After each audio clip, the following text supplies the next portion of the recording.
श्री गुरुदेव दत्त. गुरुचरित्र या भगवान दत्तात्रेयांच्या ग्रंथाचं विचार चिंतन आपण करतो आहोत. नामधारक आणि सिद्ध यांच्या संवादातून हा ग्रंथ आपल्याला प्राप्त झाला.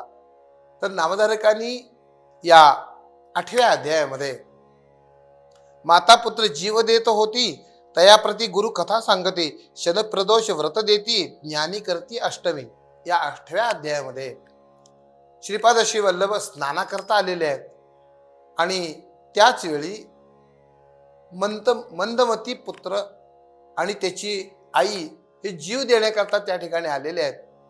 परंतु जीव देण्याकरता पाण्यामध्ये उडी मारण्याच्या पूर्वी श्रीपाद श्री वल्लभांचं दर्शन त्यांना झालं.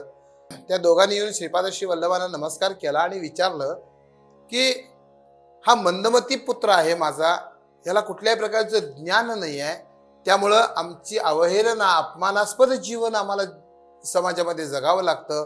तर असा पुत्र होऊ नये, पुढच्या जन्मी आपल्यासारखा पूज्यमान पुत्र व्हावा याकरता काय करावं असं तिनं प्रश्न विचारला.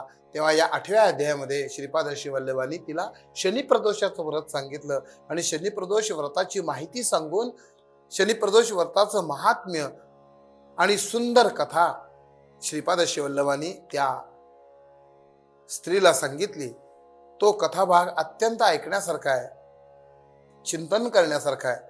हा जर कथाभाग आपल्याला ऐकायचा असेल तर श्री दत्त भक्ती या चॅनेलला सबस्क्राईब करा, म्हणजे हा सगळा कथाभाग आपल्याला ऐकायला मिळेल. अवधूत चिंतन श्री गुरुदेव दत्त.